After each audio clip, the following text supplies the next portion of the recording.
L'histoire du moulin, on ne sait pas exactement quand le moulin a été bâti, le premier moulin, mais nous pensons que c'était tout probablement dans les années 1780-85, peut-être un peu plus tôt.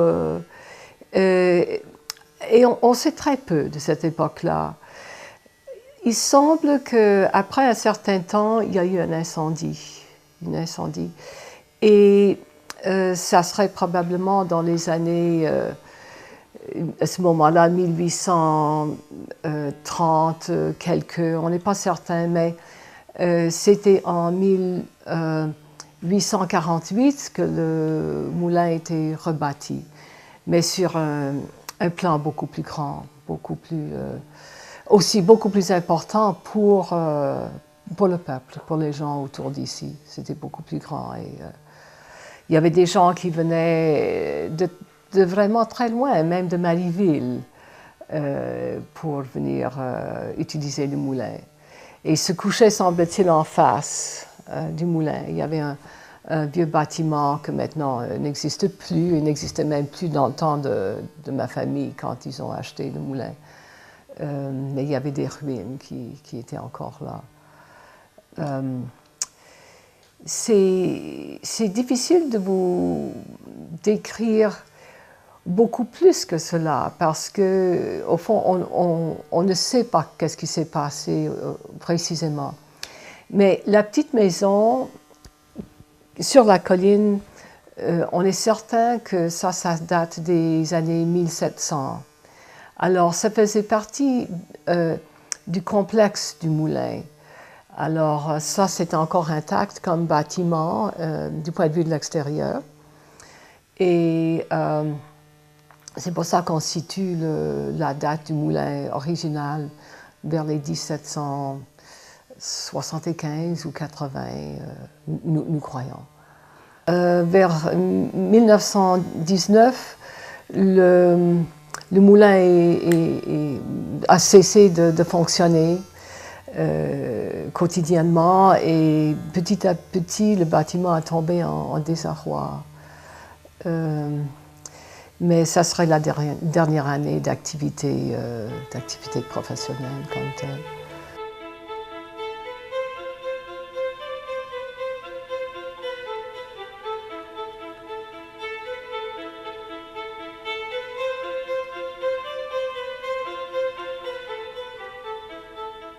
Mon père s'appelait Thomas Guérin et il a acquis le moulin en 1929. Mon père, c'était un amateur de beaux bâtiments, de belles maisons, d'architecture intéressante. Alors, et c'était des amis assez proches de la famille Campbell. Aussi de M. McFarlane, architecte qui habitait pas du tout loin d'ici. Et c'était la famille Campbell qui lui faisait visiter le site et l'ancien moulin. Et il a trouvé que l'architecture était tellement belle qu'il fallait sauver le bâtiment, il fallait lui faire peau nouvelle, et il a décidé d'entreprendre un projet qui était quand même, qui lui a demandé beaucoup d'amour et beaucoup de temps aussi, et beaucoup d'intérêt à reconstruire ce qui était important à reconstruire et de transformer, parce qu'à ce moment-là, il fallait le transformer à l'intérieur parce que c'était presque vide, sauf pour les poutres. Ça c'est tout original. Je crois que la famille est probablement venue peut-être l'été de 1930. Je croirais, parce que j'ai des photos de ma mère, puis il n'y avait pas d'enfants à ce moment-là. Alors probablement 1930.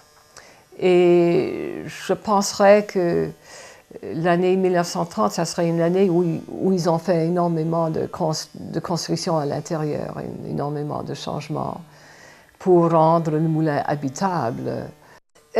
Mon père a utilisé comme architecte M. McFarlane, mais c'était aussi bien son dessin à lui.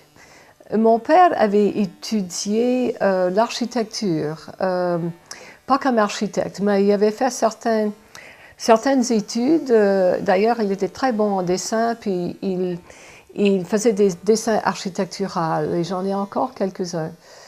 Alors, c'était Miss McFarlane et lui, surtout, les deux ensemble, qui avaient dessiné l'intérieur. Et je dirais aussi ma mère avait quelque chose à dire là-dedans.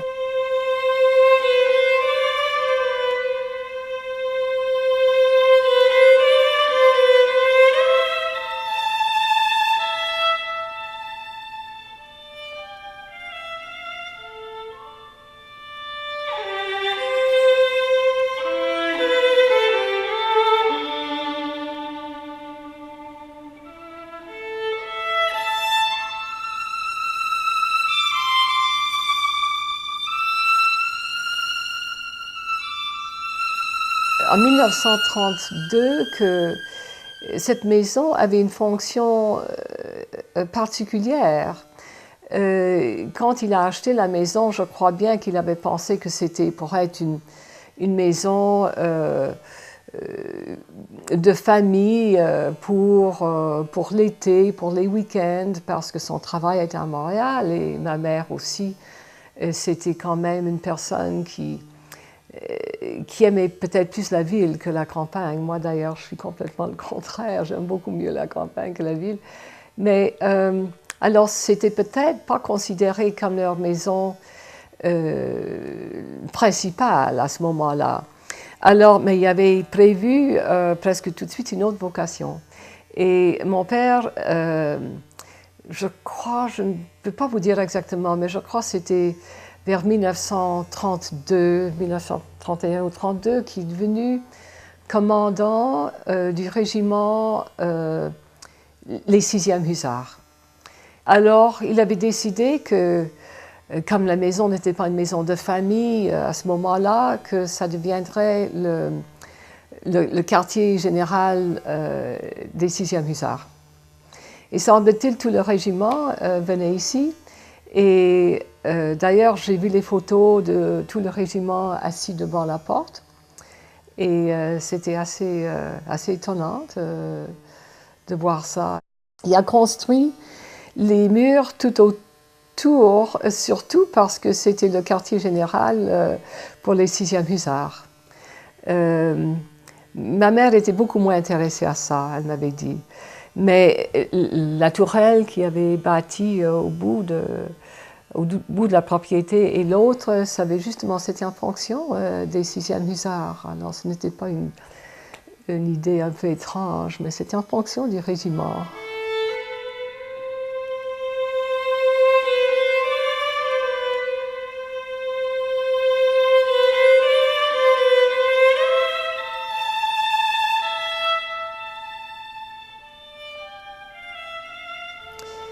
Souvent, les gens me demandent est-ce que nous sommes ou nous étions francophones parce que nous avons le nom Guérin.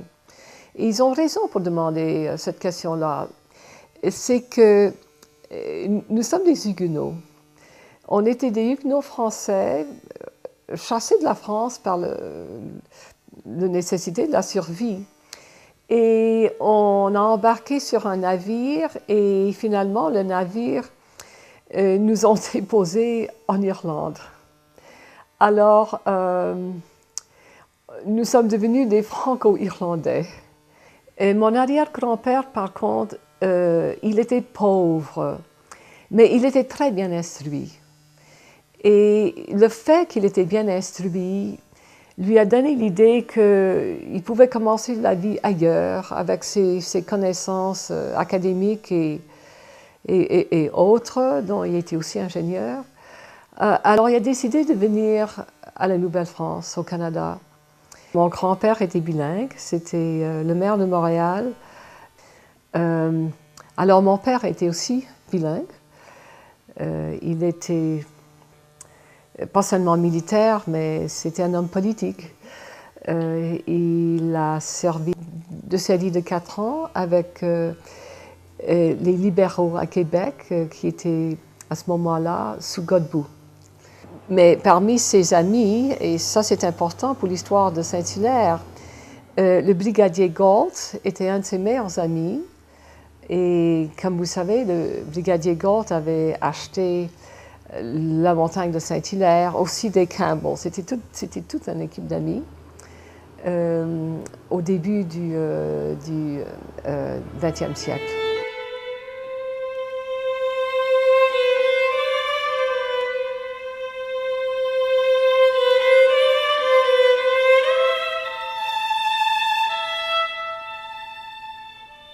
Le moulin est absolument authentique. Les fenêtres sont les mêmes, qui datent de 1848. Même la corniche, même je ne sais pas comment on appelle les supports qui tiennent la corniche, c'est tout original. Ce qui n'est pas original, c'est le petit balcon que nous trouvons assez intéressant parce que ça se donne sur le chemin, puis on peut mettre quelques fleurs. Mais aussi l'entrée, que mon père a fait mettre, et je me rappelle, j'étais assez grande à ce moment-là pour voir qu'on faisait une autre entrée. Ça, ce n'est pas original. Ça vient d'une maison sur Dr. Penfield, qui était autrefois sur Dr. Penfield, ou à peu près là. Et ce n'est pas authentique. Personnellement, je trouve qu'il n'aurait pas dû faire cela, parce que tout le reste est authentique.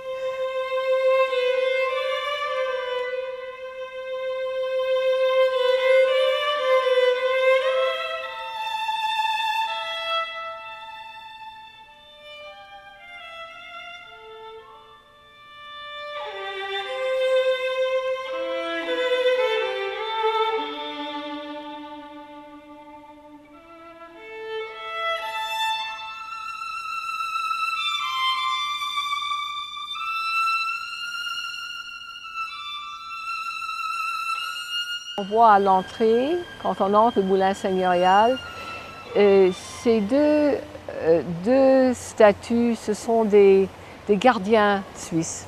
C'était fabriqué dans les années 1800, c'est du 19e siècle, milieu du 19e siècle, ou peut-être plutôt vers la fin. Et c'est tout simplement des gardiens suisses, et c'est un beau symbole. Je n'ai jamais changé de division, alors ça reste quand même tel que ça a été divisé en 1930. Et ça reste encore de bien des façons très habitables et très confortables. Sauf pendant l'hiver où c'est toujours un défi d'avoir un système de chauffage assez puissant pour chauffer tout ce bâtiment-là comme il faut. Le bureau à gauche a toujours été l'espace de travail de mon père. C'est là où il a écrit peut-être deux de ses livres, dont un c'était The Gale in New France. C'était l'histoire de l'immigration irlandaise à la Nouvelle-France, au Canada. Et il a écrit cela justement sur le pupitre que nous avons à gauche. Ce pupitre-là, c'est un pupitre empire napoléonien, assez impressionnante et assez grand, mais c'était quand même, c'était le bureau de mon père et je ne l'ai jamais changé de place et c'est là où il faisait son travail. Et c'est là où on se rassemblait après le repas et avant le repas du soir comme famille, surtout pendant l'hiver, parce que au salon, pendant l'hiver, il faisait tellement froid, le chauffage était vraiment très inadéquate. Alors c'était notre petit salon pour l'hiver, pendant tout l'hiver et le début du printemps. Puis on faisait marcher le petit foyer. Alors c'était un endroit où on réunissait la famille. Chaque des pièces ont gardé leur fonction d'origine, sauf le salon au deuxième étage. Oui, elle reste aussi comme salon aujourd'hui. Vous allez visiter ça dans quelques moments. Vous allez voir que c'est bien le salon de la maison. Mais il y a eu d'autres fonctions. Depuis plus que 20 ans, j'offre des concerts. Le prix du Moulin Seigneurial que nous offrons à chaque année pour un talent exceptionnel, surtout de la région. Et alors le salon a cette fonction aussi bien que d'être salon. Il y a aussi une troisième fonction de plus en plus importante, c'est la pièce qu'on se sert de plus pour des regroupements de prières et de regroupements de prières aussi pour la guérison et pour la méditation. Au salon, il y a quelques objets qui sont intéressants, je crois, pour ceux qui aiment les meubles ou les peintures. Nous avons une peinture qui est très très grande, très très grande. C'est une peinture alsacienne par un peintre qui s'appelle Scherer. Il y a aussi quelque chose d'important dans le salon et c'est le piano. C'est un très vieux piano, Steinway, probablement un des plus vieux au pays. Et ça a été fabriqué en 1884. Et c'est vraiment à cause de ce piano-là qu'on a débuté nos petits concerts. Aussi quelque chose de très important au salon. Et c'est un petit vase, comme ça, un vase qui contenait des médicaments. Mon grand-père était, à un moment, il était chef des médecins du Québec, mais il était aussi chef de l'Hôtel Dieu pendant 50 ans. Et à sa 50e anniversaire de travail à l'Hôtel Dieu, on lui a donné ce contenant pour les médicaments et on lui avait dit que cela avait appartenu à Jeanne Mars. Et je trouve que c'est un merveilleux cadeau.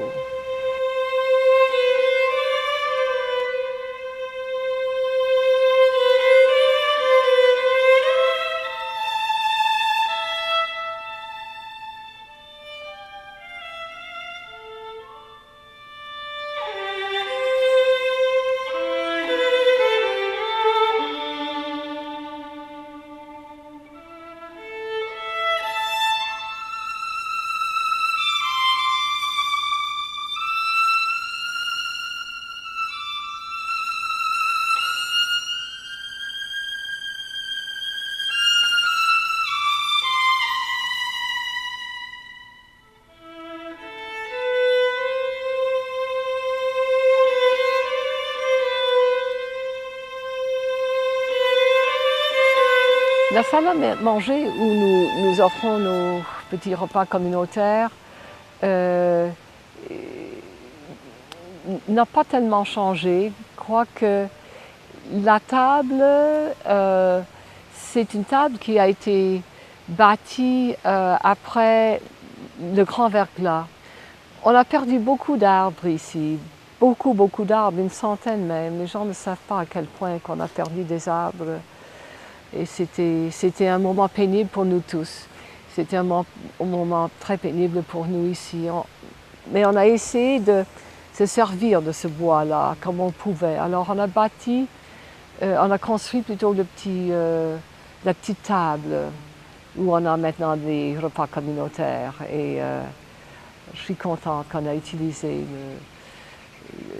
le bois pour cette fonction-là.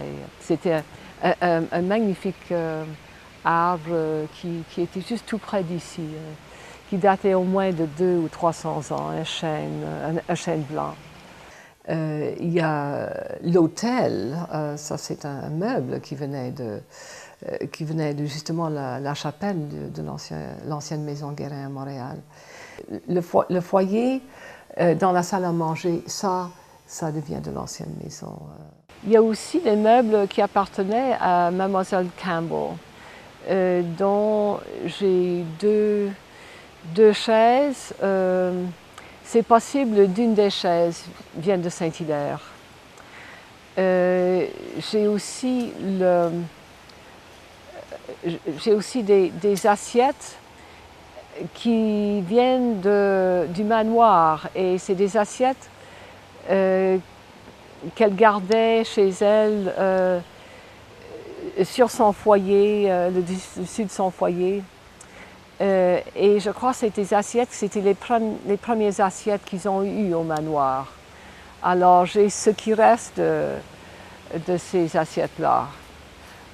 La cuisine, je ne l'ai jamais refait. De faire une belle cuisine moderne, bien sûr. Si je quitte ici, quelqu'un va certainement le faire. J'ai jamais trouvé la nécessité de faire cela. Nous avons un magnifique poêle à bois et ça date de 1915. Alors, je trouve que je voudrais garder ce poêle à bois intact, et on se sert encore pour réchauffer cette pièce et aussi cette section de la maison pendant l'hiver, quand il fait très froid. On l'allume en général plusieurs fois par semaine. Les meubles Hilaire-Montet que nous avons seraient deux lits. Les deux lits viennent de Mont-Saint-Hilaire. Ces deux lits sont magnifiques. Ils sont fabriqués autour d'ici, ça on sait, sur la montagne, de la montagne de Saint-Hilaire. Un de ces deux lits, je l'ai trouvé moi-même comme 4 poteaux. Et j'ai trouvé ça dans le garage de M. Alphonse Vien. J'étais absolument étonnée parce que les Viens, c'était quand même des grands amis à moi. Et je n'avais jamais pensé à aller demander permission d'aller visiter leur garage. Puis un jour, je suis allée avec Madame Vien, et tout à coup, je vois ces 4 poteaux et je lui demande, mais comment ça se fait que vous avez ça ici? Puis il a dit, bien probablement, c'était un de nos lits. Peut-être c'était même quelqu'un de leur famille qui avait fabriqué ce lit-là. Fort possible que c'était un des Viens. Et je les ai achetés et j'ai rebâti le lit au 3e étage avec reconnaissance.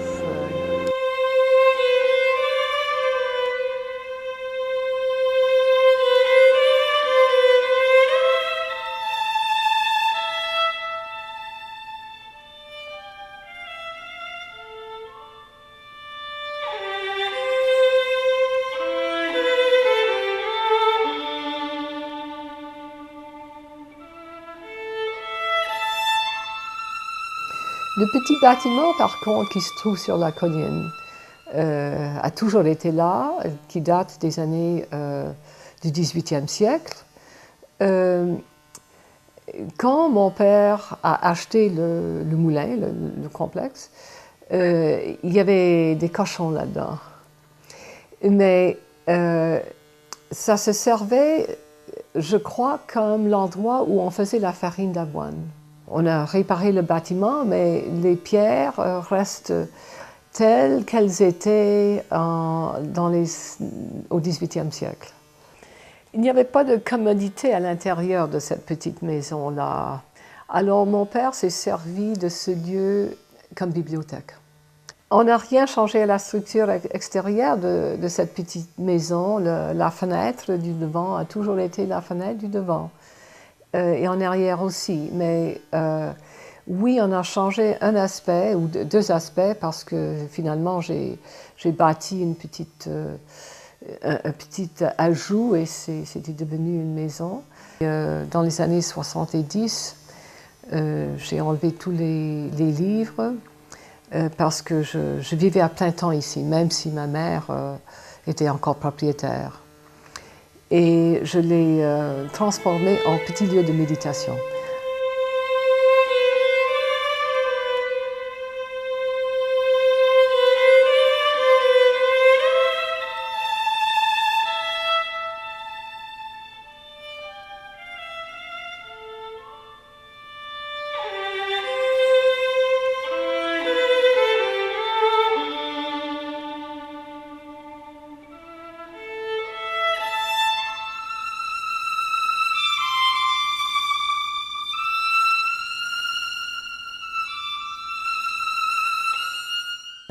Très reconnaissante de vivre à Saint-Hilaire, très reconnaissante d'avoir eu la responsabilité de garder la maison telle qu'elle ou de faire des changements discrets, toujours en respectant l'architecture originale.